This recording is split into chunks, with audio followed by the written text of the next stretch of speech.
Welcome to our first battle report. We began by generating a game using the WARSURGE competitive book. Step 1. The first step is to decide the number of players or teams.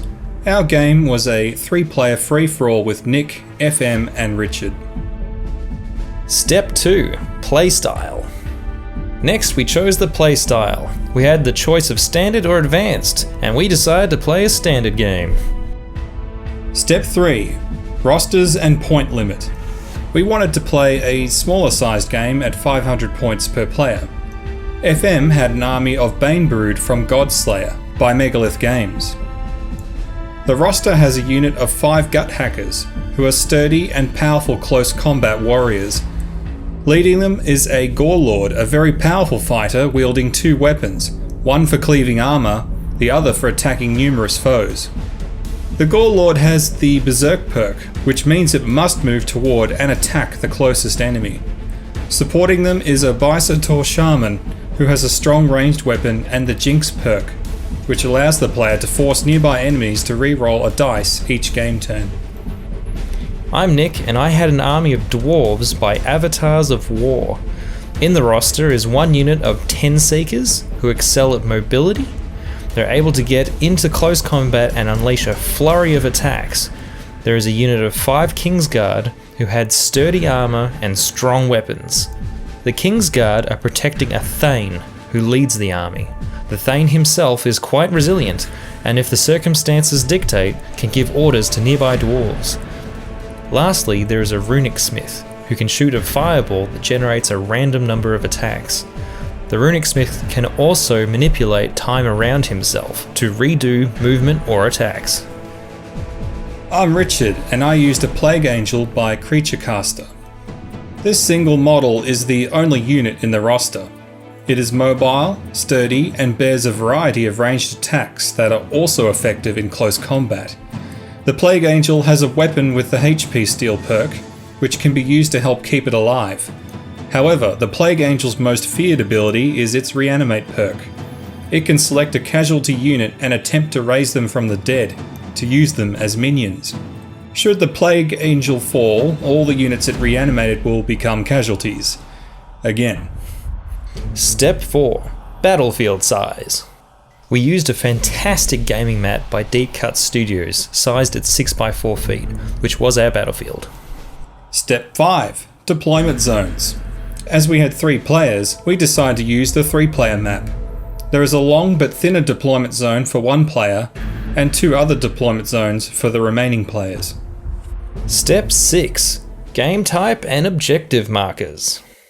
We decided to play a mission with 2 objectives: survive at all costs, where you gain points for preserving your roster, along with seize and control, which uses objective markers. We decided to have 2 objective markers for seize and control. Each objective marker is worth 1 objective point at the end of the game turn, if it is held uncontested, while each is worth 3 objective points if held at the end of the final game turn. They were both placed near the middle of the battlefield, mutually accessible for all players. Step 7. Place terrain and scenery. We then put down the terrain. You can randomize the total amount of terrain to be on the battlefield, but we already had an idea of how much we wanted to use. Each player placed down 1 notable terrain piece at a time. Many of these buildings, barrels and food are by Zealot Miniatures, which we thought looked great. As players do not know which deployment zone is theirs yet, everyone tried to keep the terrain placement balanced.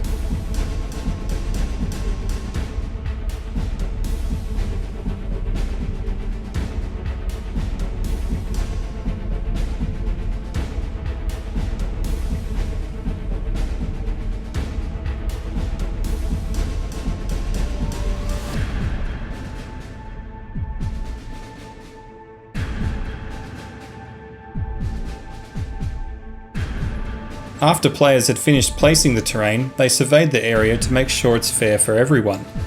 If the players are happy to take any zone, then you know you've done a good job. Step 8. Game length. We rolled for what kind of game length we would have, which resulted in set. We then rolled another dice, which was a 2. As instructed, we added 3 to that dice roll. This gave us 5 game turns in total. Step 9. Mods. Mods are extra rules or options for games of WARSURGE. An example of a mod might be a limited time for each player to make a decision, using D10 dice, or not seeing what other players are doing during deployment. We did not use any mods in this battle. Step 10. Everything's ready, so let's start the game. And we're into it with turn 1, the deploy phase. So we're rolling off here to decide the turn master. And I, Nick, won the first roll off, which was to pick my deployment zone, which I picked the longboard edge. And then FM and Rich roll off to see who will get the next deployment zone. There's me deploying my first unit, which is the Runic Smith, sorry. The Seekers are the other dwarves, the ones that run real fast. Yeah, Banebrewed deploying the Bisator Shaman there. And Plague my Angel. only unit, the Plague Angel, going one-man army here, so see how that goes. Leads to a very quick deployment when you've got a one-man army. Yes, it does, but it sort of can leave you strategically limited. Yes, in some ways. Those are the Seekers. Now we've got the Gore Lord, which will try and run towards its closest enemy, being a Berserker unit. There's the Thane. Yep. I thought I was being tactical there, trying to be behind, out of line of sight to the Gore Lord. And also the Shaman. Yeah, and that Shaman with his jinx. Yes, as well as the Curse weapon. And here's the Gut Hackers. Right there. Yep. And there you formed you joined those units together. The Thane had the leader perk, so you could attach the units. And here's the recap of the turn, done up in real fast speed. Yep, so you can see the entire board in one go. They all look pretty spread out. The purple dice would just indicate where our deployment zones were. The corners of it. And now it's the move phase. Yep, so I'm moving my Thane and his little retinue behind the building, keeping out of line of sight. The Shaman has made a move towards that objective. Going straight towards it. And the Plague Angel doing the same. Getting well, it looked like it was going to be the same. But, I was a back. bit concerned about getting stuck in close combat. This guy's one of his strengths is how far he can move around, sort of swoop around. Has lots of range attacks, whereas my Seekers are all about melee.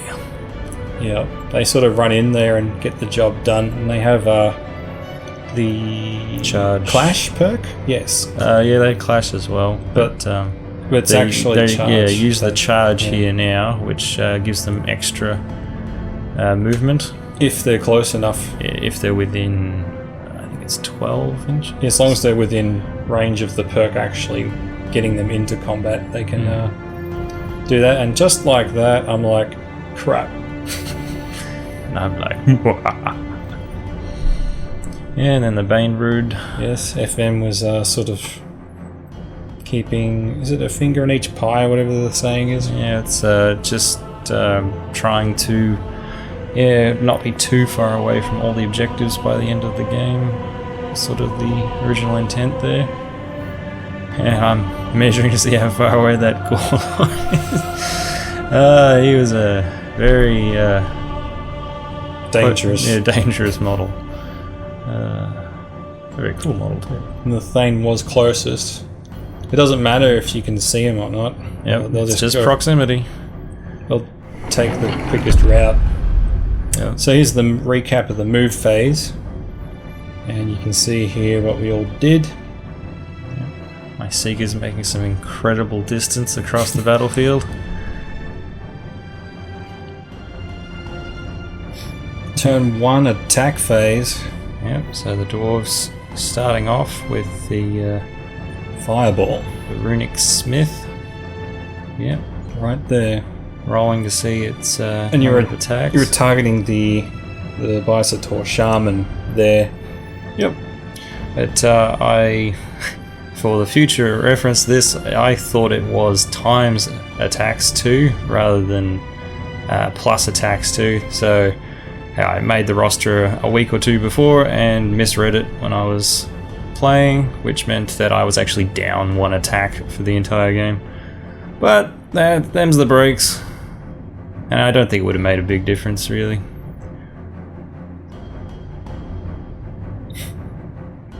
Ah yes, my time jump perk. Yes, that was not a great roll before. So I turned back time. It's a handy perk, that one. Turn back time. Yes. You can also use it to redo movement. So here's the Aegis save from the Fireball, and Which passed. so yeah. Plague Angel was up next, the only unit in the entire roster. But when you use a unit, you're supposed to use all their weapons at once. So here I am for the next while or so. I'm just going to be attacking Dwarf Seekers. Yep, trying to make sure that as few of them as possible get into melee contact. Well, because I didn't want to get into a melee, I want the Plague Angel to fly. But To be free. I did not anticipate the charging. I thought, yep, that's a safe distance, and I was like, uh-oh. Considering, yeah. Also the fact that Dwarves got Turnmaster didn't work in your favour. No, but then again, I knew what I was dealing with because I deployed where I did. Anywho, Dice generator in action there. yes. I used it for 15 attacks. I could have easily picked up 15 dice, but you know, I was filming as well, so I was just like, felt more comfortable. I think anything more than 10 dice is a bit hard to do with one hand anyway. But yeah, so I'm just trying to pick off these Seekers with everything I've got, which they're quite sturdy. Yeah, they had a pretty decent Aegis save on them. Yeah, because a lot of I had all these piercing attacks and things, and they're like, oh, I don't care about that. I mean, they were basically shirtless dwarves running around, so I thought they'd be very agile. That's why I gave them the good Aegis save. Sort of stand for their agility and dodge capacity. Still, I managed to kill like half of them. Oh, sorry, not half, like 4 out of the 6. But the recap here, yeah, we've seeing it all happen in fast-paced action. Yes, my dwarves getting pinged off one after the other. Blah, blah, blah, blah. Now we're into the dash phase, and of course this was a happy moment for me as a dwarf player, getting into base-to-base contact. And also, And within the range of the objective. that probably wasn't. And that was a short-lived happiness for me as the Gorelord got into base-to-base as well. And I was like, well, you're not going to get me in combat and hold the objective, so I repositioned myself. Yeah, as long as one model remains in base contact with the other units in the melee, they can reposition, which is what the Plague Angel just did. And yeah, the dwarves just repositioned themselves for dramatic effect rather the shaman than as well claiming the objective. Uncontested. Yep. And just keeping the minimum distance so that FM could attack as much range as possible with that curse spell.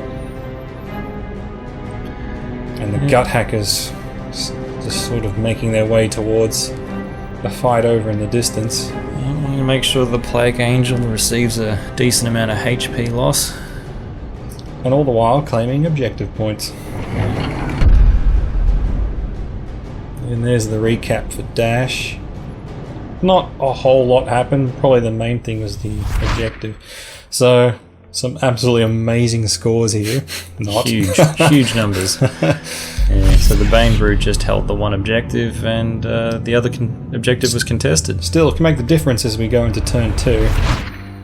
Yep, so we're in the deploy phase. So we've got a roll for Turn Master. And the dwarves win the roll, but you'll find that it is actually they pick that you picked me. Yes, I chose the Plague Angel because I wanted to see what he would do first and then counteraction it. There wasn't much movement I was going to do though. Instead, you're like bringing the Runic Smith into attack range, and then the Gut Hackers continue their march. See, the Bane Brood, if they can hold their own objective and just keep the other one contested, that is a good strategy. Mm-hmm. And here you're just repositioning Seekers, so it looks a bit more... Well, and also to be close to the objective if I start losing some dwarves. Yeah. Since I want to maintain that proximity to the objective to contest it. Still looks nicer than a daisy chain though, as well. And the recap. Yes, daisy chains are practical, but they don't look really warlike. No. And it doesn't make it sound great with dwarves in a daisy chain. It's like that's for the gnomes and the pixies, not the dwarves. Exactly. Well, we're back into the attack phase, which sees the Plague Angel having another go at the Seekers. But this time the Seekers will get to fight no matter how many I bump off. If I even wipe them out, I'd still get hit with what's there. Yep. So using my first weapon, the Grim Scythe, which is just a high power, high AP weapon, which they don't have armor, so it was pretty much pointless in that way. Definitely not optimized against this unit, but Shadow Torrent rolled well. Mm. So 15 attacks I made, and now you're rolling Aegis's. Probably a lot of attacks that are low AP would be much more useful against these dwarves, but you just gotta make do with what you have sometimes. Balancing out your weapons is a good idea, especially if you've got a one-man army. Bumped off a fair few here. Yeah. A lot of dead dwarves. But then again, the Plague Angel was my entire army. Yeah. So, granted, he relies on his reanimate to really and make the HP difference. Steals. Yeah. Yeah. So if he got hit with too much stuff, he'd just die. That's just how he rolls, as he needs to sort of stagger himself out across the game. That's why a lot of your weapons had good range. So that the idea was to keep away from melees. And there's the barrier from HP Steel, so just a little bit of extra buffer. Yeah. Oh, here come the dwarves. Yep. With their axes. 72 attacks. It was glorious. And how did you roll here? Oh, yeah, not too shabby. Not bad. I got to make 12 saves. So let's roll, and I passed 9 and failed 3, so I lose the barrier and also lose 1 HP. I'm down to 7 at this point. And the Gore Lord. Yep. Having a go at the unit. So here you'll be probably, what, damaged on 2s?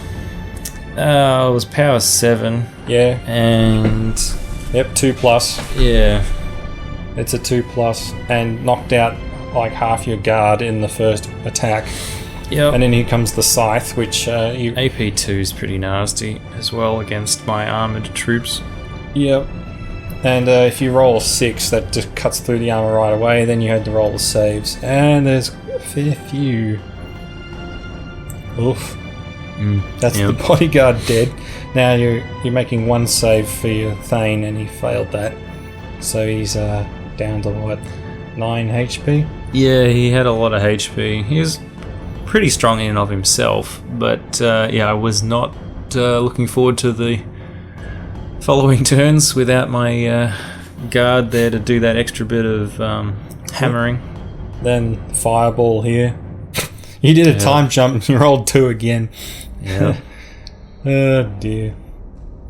So yeah, that's where it was supposed to be. It should have been 3 attacks there, but I stuffed up the. I thought it was from the beginning. Then I think, but yeah, saves. FM just could not lose HP. Just kept rolling all their Aegis saves.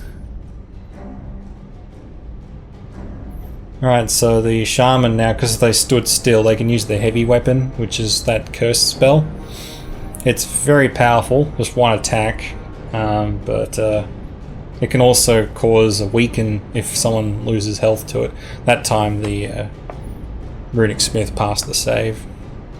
Anyway, time for the Kingsguard and the Thane to fight back. Yep. I was really hoping for some serious HP loss on that Gore Lord here.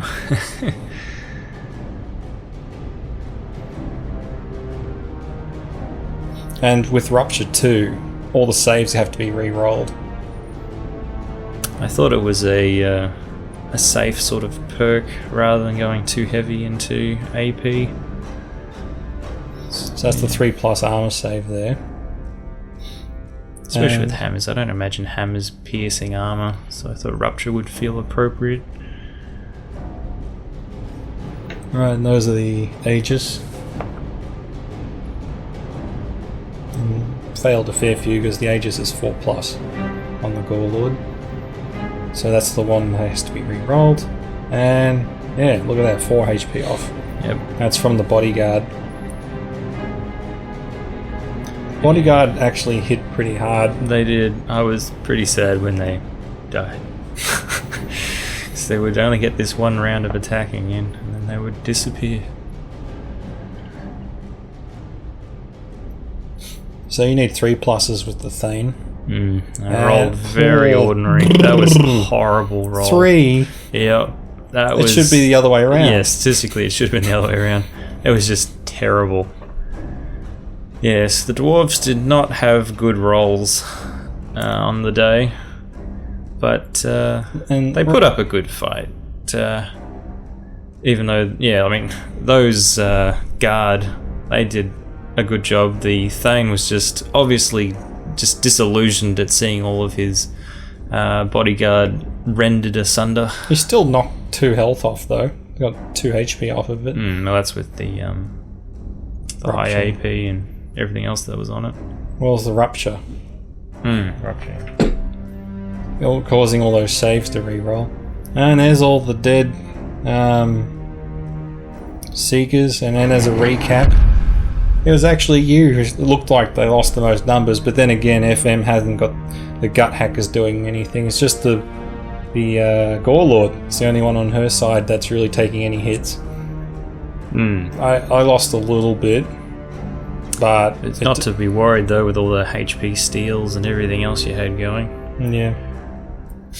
Well, the dash I'm not going to do much. But the Runic Smith was, I think, you were hoping to take a potential opportunity that might arise over the next turn or 2. Well, that, and I was thinking at this point that I would try and continue to hold the objective if the gut hackers weren't close enough. But just and trying to be smart. Trying. Bane Brood milking that objective marker right there. Yep. Here we go, end of turn 2. We've got massive scores. Yep. Oh well, let's see what turn 3 brings. Preview happening there. So deploy phase, and the roll off. Everyone's already deployed, so we're just doing we do the roll off first anyway. But the deploy phase is still there because people might have reserves. Yep. And there's plenty of deployment-based perks which can lead to some fun things. The Bane Brood won the roll off and got into combat, into melee with the Plague Angel.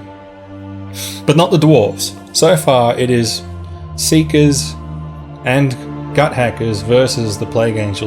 The Seekers are not engaged with the gut hackers at this moment. Runic Smith's keeping his distance. At harassment distance. Yep. I could target him with that, but yeah. Oh well. So the Bisator Shaman here is considering options and looking at different views, and decided that the Thane's unit was visible. Yep. And within range. So casting incantation, and it succeeded. Yeah, so incantation just works in that you roll 2 dice, and as long as you roll under 10, you'll pass. There's also chances of double attacks and all sorts of things. But also of hurting yourself. If you roll 2 6s, it's bad. Okay, so here the Thane failed their Aegis and lost another HP, and they've been hit with Weaken. Yep. So they were putting down a marker here to remember that. Yep, the affliction of Weaken is on the Thane. Weapon power is worse. Now, Plague Angel time.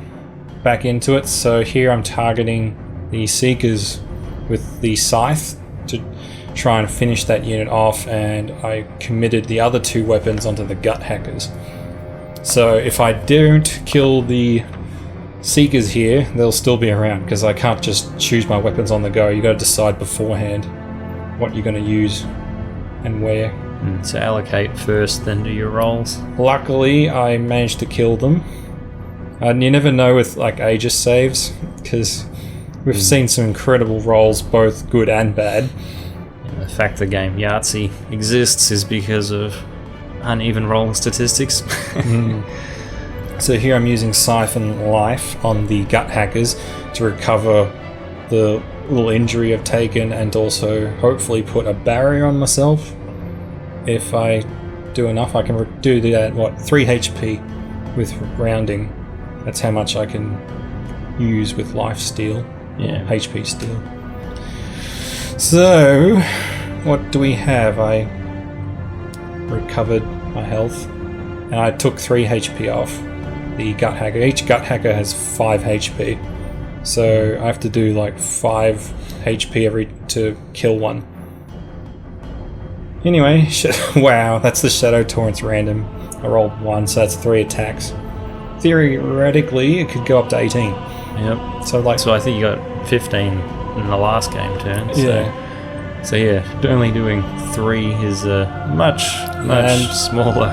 And it's a 4+ chance, but I got a 6, so that was like a piercing hit. Yep. So look at that, I didn't kill 1 Gut Hacker. I'm like, wonderful. So meaty though with 5 HP. I know.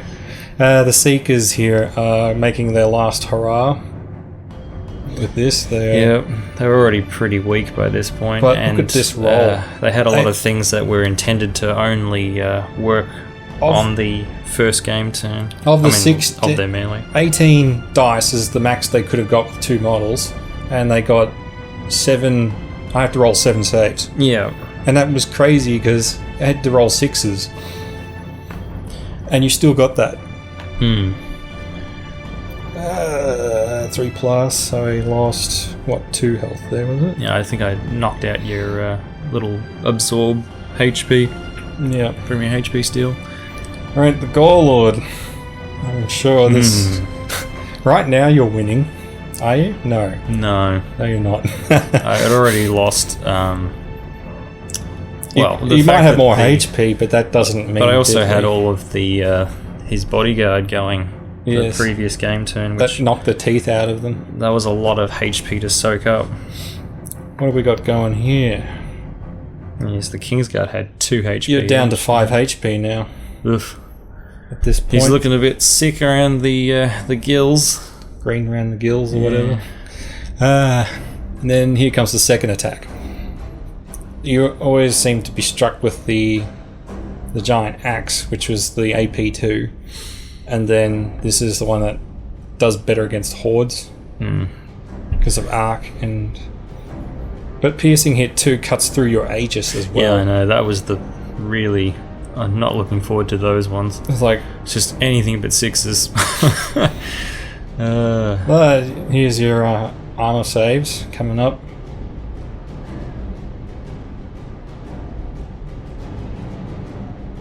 Wow. Which was a You passed all of them. fabulous roll. Statistically, at least 2 of those should have failed if you're going off pure math. But I'd had such a bad run. I needed some good luck. Well, that's what happens sometimes. Here comes the counter attack, more or less. Yep. You're looking at 3 pluses, and this time is a lot better. And now here comes a bunch of saves that get re-rolled. Yep. Thanks to Rupture 2. And most of those passed. So that would be quite cringy there to have to re-roll all of those. That was pretty good. Yeah, I was pretty disappointed.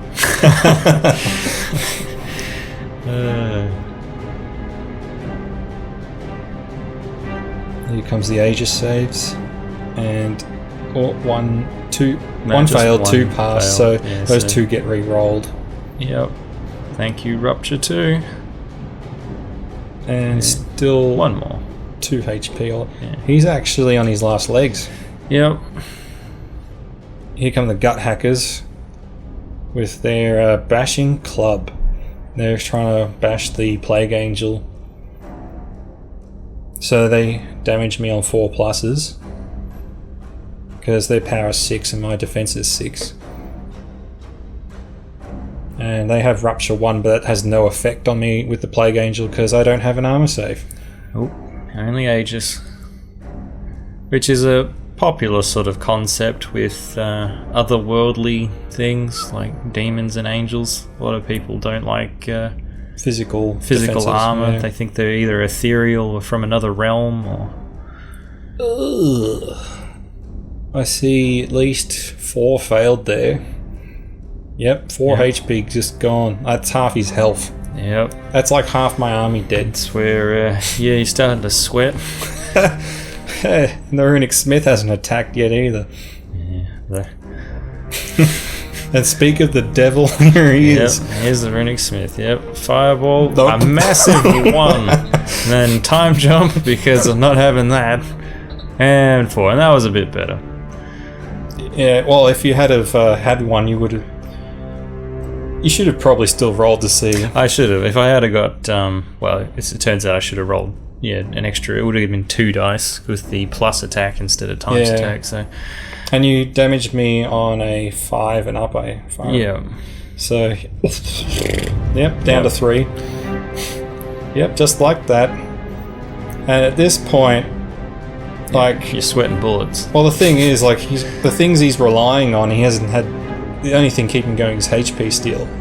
Yeah. And he paid good points for that, so that's to help keep him going. But, yeah.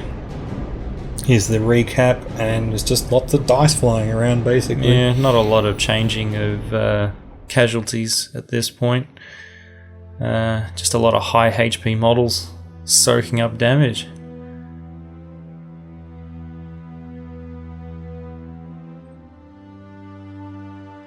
Yeah, there's the gut hackers again. Alright, dash phase. So here, the gut hackers are working to deny me the objective. Says that The tactically correct move. And you'll notice that there's still 1 Dwarf Seeker on the ground there. He is dead, but because the Plague Angel has Reanimate, all casualty units have to have at least 1 model as a marker so that they can be possibly reanimated. Yep. And speaking of, at this point I just pivoted for dramatic effect and then decided to He's cast Reanimate, and it worked. So here I bring back the Seekers. So Reanimate by itself would normally be a 4+, but it is a mastery test. So with the mastery perk, it went up to a 3+. Yeah, I paid points to make it easier to pass that test. Wanted a slightly higher chance. And Dwarf is like, don't want none of that. Yep, getting out of there. That's a lost cause. Yep. Well, if your job was just to make sure the marker was contested, the gut hackers are doing that. Yeah. But, yeah, I just wanted to make sure it couldn't possibly get caught up in that melee. And here I'm asking you to surround them. Because with Reanimate, you direct the opponent to use the model. Yes, you don't touch other people's models. It's going to lead to tears if that happens. So Yes. yeah, the owning player still moves them around, even though they're not being controlled by them. And yes, big score still again. We're really setting the world on fire. Well, But at least the Bane Brood are doing well. Yeah, the Bane Brood are slowly edging their way closer and closer to victory. And they stopped me getting a point. Anyway, rolling off.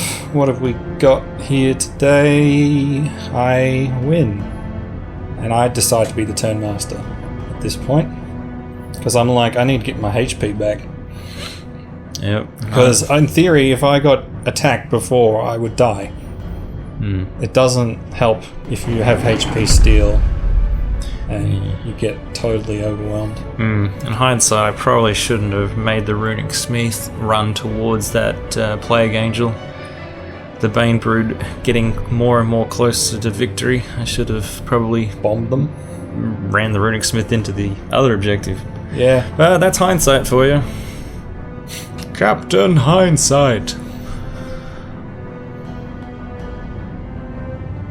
I'm here trying to recover HP. And I'm back to 3/4, which is the maximum I can recover anyway with HP steal. So now I start trying to reap their souls with the Grim Scythe. Now the AP is actually useful because they have an armor save and no Aegis. Armor save being cheaper to use, but you can get pierced by weapons more easily. Yep. So at this point, And also the 5 HP each. I knocked out. I did 9 HP worth there. That was Yeah, that's nearly 2 whole gut hackers. Which, they felt that one, that's for sure.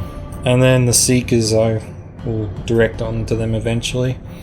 But I'm still not done attacking. I've got Shadow Tyrant here. And what do we roll? 2. Well, it's better than 1. That is better than 1. So that's 6 attacks instead of 3. It's like, I feel like I'm actually there from this perspective. Yep. It could be you. But at this point, so I passed with 3 there. Trying to bump off as many gut hackers as possible. And 4 pluses, I believe we were looking for. Because unless I can kill them, I won't be able to claim the objective. And if I can't claim the objective... See, the sooner I get out of there, the better, so I can try and stop the Shaman. And also with a set 5 turns, time is of the essence. Yeah, like, you know it's going to end turn 5. It's not like the random where you're like, you know, crossing your fingers and hoping it either continues or stops. Yeah, I was desperately hoping to kill the Gore Lord and and still survive if I had this hope, this ever slightest hope that I'd be able to keep the thing going. It looks like, if I was looking at this, I'd say it seems like they could kill each other. Oh yeah, that's what I thought would probably happen. But yeah, I was being overly optimistic, hoping that I would wipe out the Gore Lord and that the Gore Lord wouldn't just finish me off. You got it down to 1 HP there. Yeah, but then when it still had the 1 HP. But then here comes the brutal giant axe. Cuts through your armor. You now just got 4 plus Aegis. And it was a he's bad dead. roll. He's dead. Not horrible roll, but it was not He was good. dead with 1 overkill by the looks of it, was it? Or was it 2? Not sure. But in any case, I think it's 2 overkill, which doesn't make a difference. But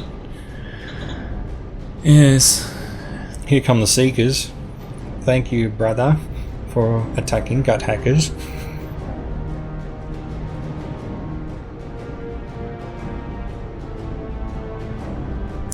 Yeah, there's a that- lot of dice. That's what would have happened if the Plague Angel hadn't have wiped out 4 of the dwarves in that first game turn.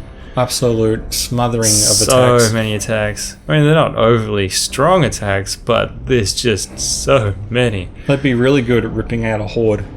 I just love the idea of these dwarves with double axes just thrashing around, just getting as many attacks in as possible. Oh, look Total at that. berserkers. You got 6 Yep. with the fireball.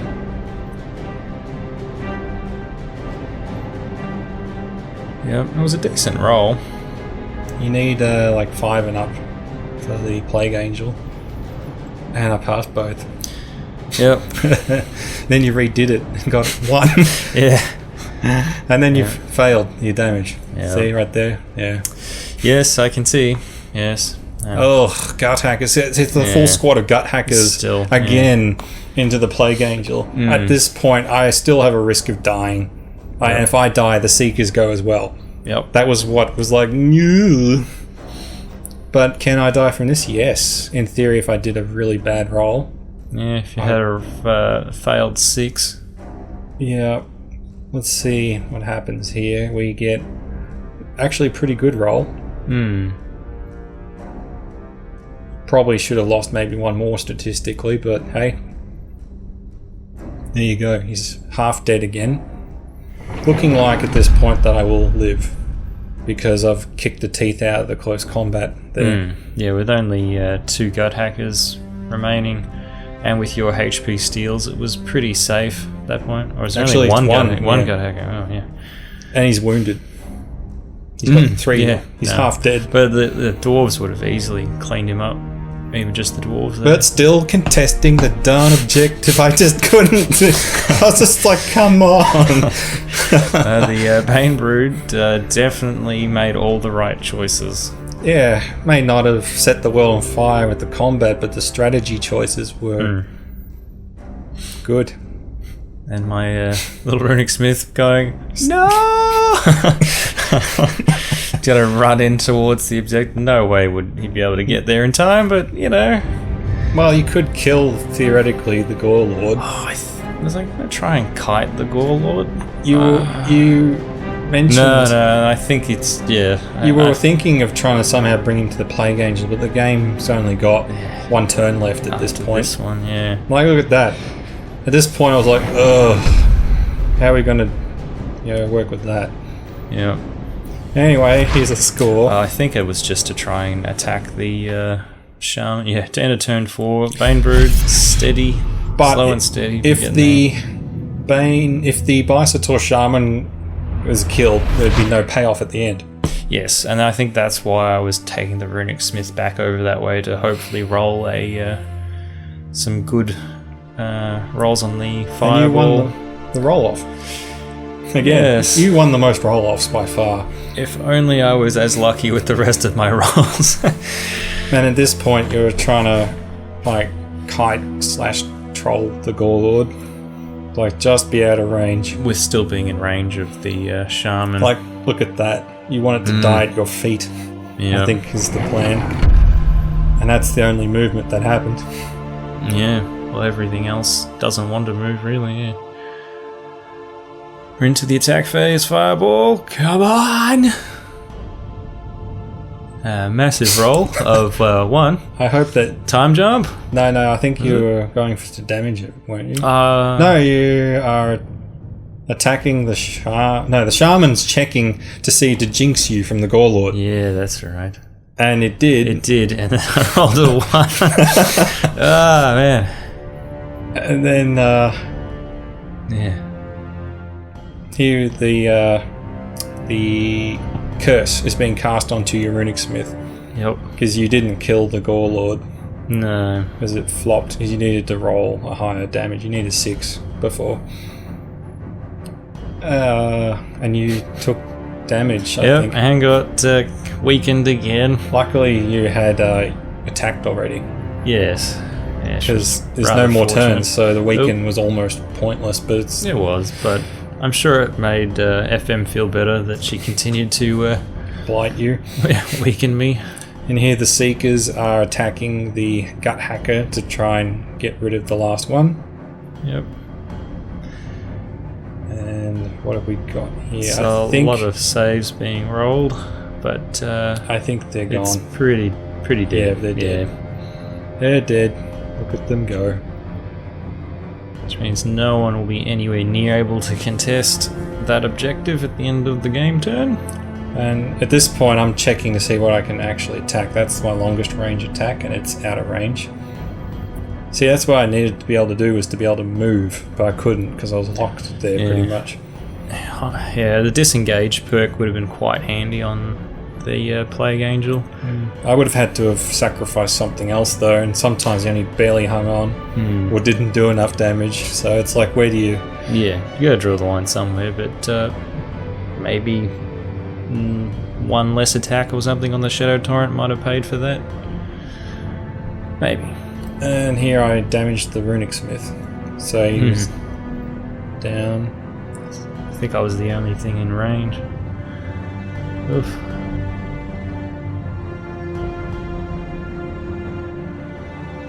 And here I am attacking the Gore Lord. Because I was like, lashing out in frustration. Well, you mean not necessarily that. You also do want to just reduce everyone's. Yes, because the survival point. Yeah, costs. that's part of the end tally for objectives, is to have the highest amount of points remaining while everyone else has less. I got 1 health back because it only had 1 health left. So here we have the final attack phase. And here... There's the Gut Hacker gone. Runic Smith just got weakened. And then, The Plague Angel is finally free to dash. There's not really much point now No, not doing really. this, but it felt liberating. Yeah, also I guess it from a if you thought that And I failed. I was going to raise the Gut Hackers. At that point, by the way, and that's the other thing, if my HP was too low before, I couldn't reanimate anything. because it's current point cost. Yeah. Yep. So I couldn't actually, I think, reanimated some units. Yeah, we can start to see what's happening here. All the risen dwarves are holding one objective. The other shaman's still just holding that one. So it's that's it. So Plague Angel gains +3. The Bane Brood gain +3. And then we'll have the final scores. Dwarves didn't get any objectives. Here's the whole final game. score. Yeah. So the roster remaining actually gave me a few more points than everyone. But the Bane Brood won with 9, Yeah. Plague Angel 7, and the Dwarves 2. Yep. At least you had something. That's something, yes. So we all shake hands like... I should have probably had more of my army towards the middle of my deployment zone rather than have the Thane so far into the distance. But at the end of the day, though, it was still... the main thing was that Bisotor Shaman holding that objective the entire game. Yep. Being uninterrupted with an objective was our downfall. Yeah. But oh well, that's them apples. So... And some amazing models today with Avatars of War, Megalith Games, and Creature Caster. The terrain with Zealot Miniatures, and the mat was Deep Cut Studios. Yep, thanks to the music people. Yeah, Sam Dillard, Nathan Michael Wright. But yeah, it was a good game, all in all. Yeah. We'll see you in the next one.